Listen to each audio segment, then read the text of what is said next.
नमस्कार, स्वागत है आपका पहाड़ प्रभात में। आपके साथ मैं हूं अंजलि भंडारी और रुक करेंगे बड़ी खबर की और बड़ी जानकारी आ रही है वो आपको बता दें।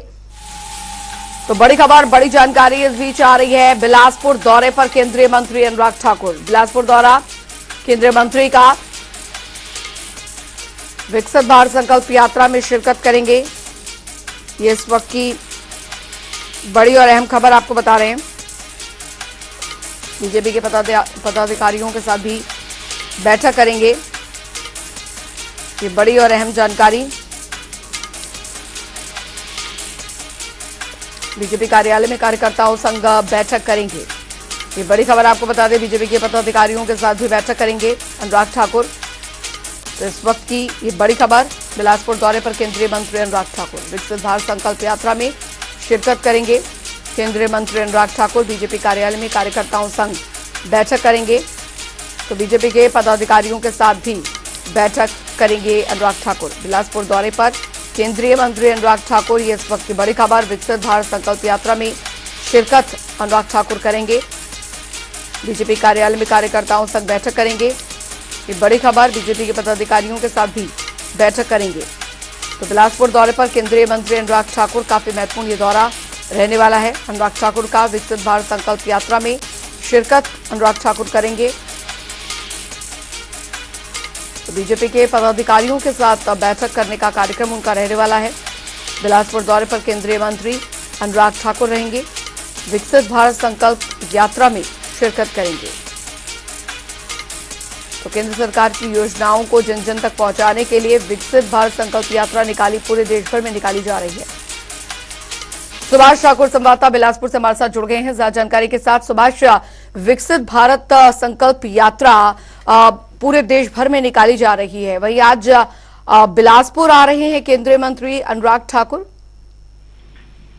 जी बिल्कुल, 11 बजे के आसपास जो केंद्रीय मंत्री अनुराग सिंह ठाकुर है, झंडुता विधानसभा क्षेत्र की ग्राम पंचायत बहना ब्राह्मणा में सबसे पहले वहां पर पहुंचेंगे और जो केंद्र सरकार के द्वारा जो विकसित भारत संकल्प यात्रा जो चलाई गई है, वहां पर वो भाग लेंगे और जनता को वहां पर केंद्र सरकार के द्वारा जो जन कल्याणकारी योजना जो चलाई गई है उनके बारे में विस्तार पूर्वक वहां पर जानकारी देंगे। उसके बाद वो 2 बजे के आसपास वहीं पर झंडुता विधानसभा क्षेत्र की जो बलगढ़ ग्राम पंचायत है, वहां पर भी विकसित भारत संकल्प यात्रा में भाग लेंगे और वहां भी लोगों को जानकारी केंद्र सरकार की जो जन कल्याणकारी योजना है उनके बारे में जानकारी देंगे। उसके बाद करीब 3 से 4 बजे के आसपास झंडुता भाजपा कार्यालय में एक बैठक कार्यकर्ताओं के साथ करेंगे और आगामी जो लोकसभा चुनाव है उनको लेकर कोई नई रणनीति भी तैयार करेंगे। वहां पर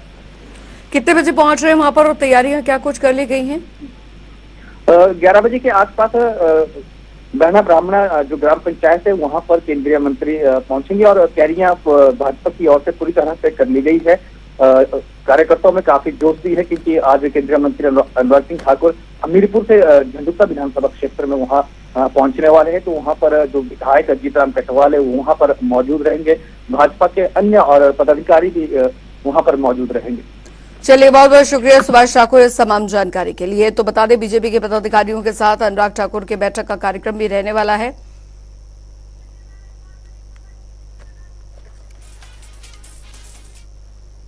आगे बढ़ेंगे, एक और बड़ी खबर की ओर रुख करेंगे। बड़ी जानकारी आ रही है, होटल वाइल्ड फ्लावर हॉल मामले में सुनवाई आज। ये इस वक्त की बड़ी खबर आपको बता दें, बड़ी जानकारी आ रही है। हिमाचल उच्च न्यायालय शिमला में होगी सुनवाई। तो वारंट ऑफ पोजीशन को लेकर ये बहस होगी आज। ये इस वक्त की बड़ी खबर, होटल का अधिकार लेने की बात कह चुकी है सरकार। तो होटल वाइल्ड फ्लावर हॉल मामले में सुनवाई आज होने जा रही है। हिमाचल उच्च न्यायालय शिमला में ये सुनवाई होगी। वारंट ऑफ पोजीशन को लेकर बहस होगी। इस वक्त की बड़ी खबर, होटल का अधिकार लेने के बाद सरकार कह चुकी है। तो होटल वाइल्ड फ्लावर हॉल मामले में सुनवाई आज होने जा रही है। हिमाचल उच्च न्यायालय शिमला में आज सुनवाई होगी। वारंट ऑफ पोजीशन को लेकर बहस आज होगी कोर्ट के अंदर और होटल का अधिकार लेने के बाद सरकार पहले कह चुकी है। तो होटल वाइल्ड फ्लावर हॉल मामले में आज हिमाचल उच्च न्यायालय शिमला में सुनवाई होने जा रही है।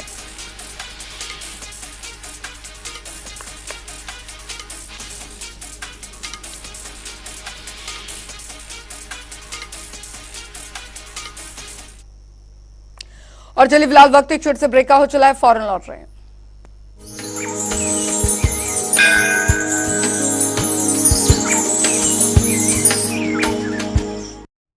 जॉइंट पेन के लिए डॉक्टर ऑर्थो ऑयल के अमेजिंग रिजल्ट सबको पता है, पर क्या आपको पता है कि पुराने और ज्यादा बिगड़े दर्द के लिए डॉक्टर ऑर्थो ऑयल के साथ साथ डॉक्टर ऑर्थो कैप्सूल्स को भी रेगुलर यूज करना चाहिए। ये कोई टेम्पररी पेन किलर नहीं, आयुर्वेदिक औषधि है।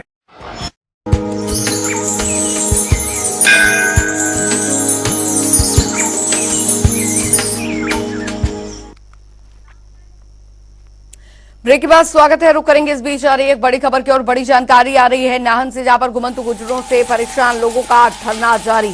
ये इस वक्त की बड़ी खबर नाहन से आ रही है। फिलहाल 18 दिन से धरने पर बैठे हैं ग्रामीण। सरकारी दफ्तरों पर ताला जड़ेंगे ग्रामीण, ये उन्होंने ऐलान किया है। बड़ी खबर आपको बता रहे हैं, बड़ी जानकारी आपको दे रहे हैं। तो प्रशासन पर ग्रामीणों की अनदेखी के आरोप भी ग्रामीणों ने लगाए हैं। घुमंतु गुजरों पर अवैध कब्जे के आरोप ग्रामीणों द्वारा लगाए गए हैं। घुमंतु गुजरों ने इससे परेशान हैं और ये लोग, और इन्होंने अब धरना शुरू कर दिया है। पिछले 18 दिनों से धरने पर बैठे हैं ग्रामीण। सरकारी दफ्तरों पर ताला जड़ेंगे ये ग्रामीण, इन्होंने चेतावनी यहाँ पर दी है। वन विभाग के कार्यालय पर तालाबंदी होगी। और बता दें आपको, प्रशासन पर ग्रामीणों की अनदेखी के आरोप जो हैं वो इन ग्रामीणों द्वारा लगाए गए हैं।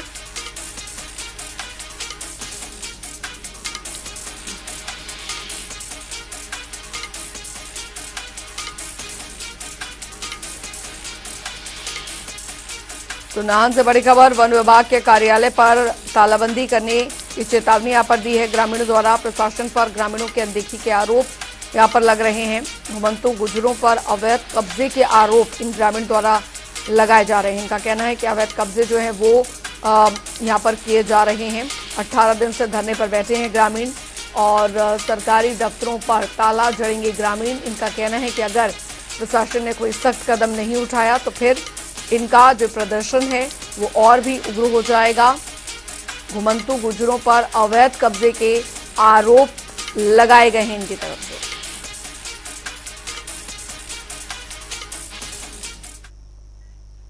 चलिए बढ़ेंगे आगे। उधर आपको बता दें कि शिमला में पूर्व सीएम जयराम ठाकुर ने कांग्रेस पर निशाना साधा। उन्होंने कांग्रेस नेताओं को दिल्ली बुलाने पर तंज कसा और कहा कि आपसी तालमेल में कमी के चलते इन सभी को दिल्ली बुलाया गया है। इसके अलावा उन्होंने कहा कि केंद्रीय मदद के बाद भी कांग्रेस इसे चुनावी मुद्दा बना रही है। कांग्रेस पार्टी के नेताओं को दिल्ली बुलाया गया था और दिल्ली में बैठ करके इन्हीं विषयों पर चर्चा चल रही है कि आपस में कोऑर्डिनेशन के, आपके तालमेल के जो मुद्दे हैं वो जग जाहिर हो रहे हैं। एक साल में हिमाचल प्रदेश में ज़मीनी हकीकत यह है कि काम नहीं हो पा रहे हैं। इन सारी चीज़ों को लेकर के चिंता भी वहाँ पर जाहिर हुई है। वो उन बातों का जिक्र वो नहीं करेंगे। आपदा के बारे में देखिए, वो एक बात मुद्दा उठाने की कोशिश करें, कुछ भी उनके पास नहीं है जिस पर वो बात कर सके। प्रदेश के अंदर विकास के नाम पर, काम के नाम पर एक भी चीज़ नहीं है। और इस सूरत में एक ही चीज़ वो करने की कोशिश कर रहे हैं कि केंद्र सरकार के खिलाफ एक माहौल खड़ा कर दिया जाए और आपदा के दौरान हिमाचल प्रदेश को इतनी सारी मदद मिलने के बावजूद भी झूठ बोल करके जिस प्रकार से लोगों को गुमराह करने की कोशिश कर रहे हैं कि कुछ नहीं मिला, कुछ नहीं मिला, वो सत्य नहीं है। उधर आपको बता दें कि हमीरपुर के बड़सर में विकसित भारत संकल्प यात्रा पहुंची, जहां पर यात्रा के तहत केंद्रीय सरकार की कल्याणकारी योजनाओं से लोगों को रूबरू करवाया गया। वहीं इस मौके पर केंद्रीय मंत्री अनुराग ठाकुर ने भी शिरकत की और अनुराग ठाकुर ने मोदी सरकार की नीतियों और लोगों के लिए चल रही जो जन कल्याणकारी योजनाओं पर भी चर्चा की है। इससे पहले भोटा कस्बे में भी विकसित भारत संकल्प यात्रा के तहत लोगों को जानकारी दी गई।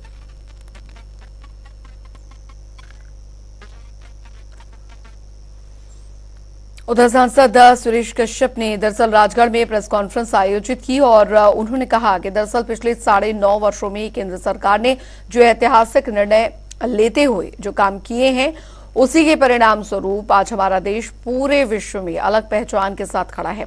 उन्होंने आगे कहा कि आज विकसित संकल्प यात्रा के जरिए जो रथ घर घर जाकर केंद्र सरकार की योजनाओं को बता रहा है, उसका लक्ष्य यही है कि जो लाभार्थी हैं वो स्वयं कहें कि उन्हें इनका लाभ मिला है। सुरेश कश्यप ने कांग्रेस पर भी तंज कसा और कहा कि वो अपने वायदे से मुकर रहे हैं। जो कार्यकाल रहा, ऐतिहासिक कार्यकाल रहा है और आज विकसित भारत संकल्प यात्रा के माध्यम से जो रथ घर घर जाकर केंद्र सरकार की योजनाओं को बता रहा है, मुख्यतः लक्ष्य यही है कि जो लाभार्थी हैं वो स्वयं इस बात को कहें कि उनको लाभ मिला है और जो लोग अभी भी इन योजनाओं से वंचित हैं उन योजनाओं का लाभ उठा सकें। बढ़ेंगे आगे। आपको बता दें, पूरे वाक्य पर नजर डालें तो पता चलता है कि शाहपुर के खुटाराना की बेटी दुबई में मुसीबत में है। बता दें कि 24 वर्षीय पवना 16 दिसंबर 2023 को चंडीगढ़ के एक एजेंट के जरिए दुबई गई थी। पवना ने 16 दिसंबर को दिल्ली में विमान में चढ़ने के बाद अपने भाई को वीडियो कॉल की थी और उसके बाद से ही पवना का कोई सुराग नहीं लगा। बीते मंगलवार को परिवार को ओमान से अज्ञात नंबर से वॉइस मैसेज आया, जिसमें पवना ने कहा कि उसे 7 से 8 लड़कियों के साथ ओमान ले जाया गया है और उनकी जान खतरे में है। लड़की ने कहा है कि उसका पासपोर्ट और मोबाइल भी कुछ लोगों ने ले लिया है। इस पूरे मामले को लेकर लड़की के भाई ने कांगड़ा जिले की पुलिस में भी शिकायत दर्ज करवा दी है। लड़की के भाई का कहना है कि उसकी बहन को एजेंट ने धोखा दिया है और उसकी जान को खतरा है। देखिए, शाहपुर थाना के अंतर्गत एक व्यक्ति ने जो है वो मैसेज किया है कि उसकी बहन जो कि चंडीगढ़ से दुबई के लिए निकली थी और उसका भी टेक्स्ट उसको रिसीव हुआ कि वो ओमान पहुंच गई है और उसका जो वीज़ा है, पासपोर्ट है, वो गायब है, उसका मोबाइल भी उससे छीन लिया गया है। तो जैसे ही ये कंप्लेंट हमें रिसीव हुई है तो हम उस पर जो भी कार्रवाई बनती है, फर्दर कानूनी कार्रवाई, वो हम कर रहे हैं। हमारी जो टीम है वो इमिग्रेशन डिपार्टमेंट से भी कॉन्टैक्ट संपर्क कर रही है और इसमें फर्दर जो हमारा पुलिस हेडक्वार्टर है उसके माध्यम से हम जो भी इमिग्रेशन है उनसे भी टाई अप कर रहे हैं ताकि उसके जो वेयर अबाउट्स हैं कि वो कहाँ है उसका पता लगाया जा सके। तो जैसे ही फर्दर इन्फॉर्मेशन मिलती है आपको शेयर की जाएगी। उधर आपको बता दें कि जीपीएस संजय अवस्थी अर्की स्थित राजकीय उत्कृष्ट महाविद्यालय में आयोजित कॉलेज फेस्ट में शामिल हुए।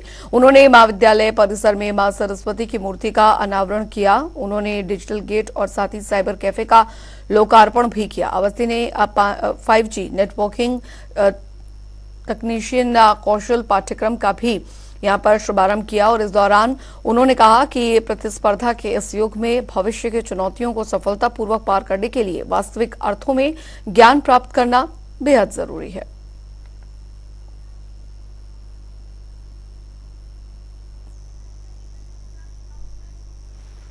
उधर एचआरटीसी चालकों और साथी परिचालकों ने मंडी डिपो के 135 रूट बंद कर दिए हैं। आरोप यह है कि डीएम ने एचआरटीसी कर्मियों के साथ दरअसल दुर्व्यवहार किया है, लिहाजा इन कर्मियों ने हड़ताल शुरू कर दी है। कर्मियों ने कहा है कि चालक और परिचालक जब लॉन्ग रूट्स पर जाते थे तो उन्हें रेस्ट के लिए 1 दिन का समय दिया जाता था। अब चालकों और परिचालकों को उसी दिन वापस ड्यूटी पर बुलाया जा रहा है। जब इस पूरे मामले पर डीएम विनोद कुमार से बात करना चाहा तो उन्होंने बात करने से ही इनकार कर दिया। आरोपों के मुताबिक उनका रवैया चालकों और परिचालकों के प्रति बिल्कुल भी ठीक नहीं था। कर्मियों की मांग है कि जब तक डीएम मौके पर आकर सभी से माफी नहीं मांगते तब तक उनकी यह हड़ताल यूं ही जारी रहेगी और पूरे प्रदेश में धरना प्रदर्शन किए जाएंगे। चलिए, पहाड़ प्रभात की खबरों में अभी के लिए फिलहाल इतना ही। वक्त एक छोटे से ब्रेक का।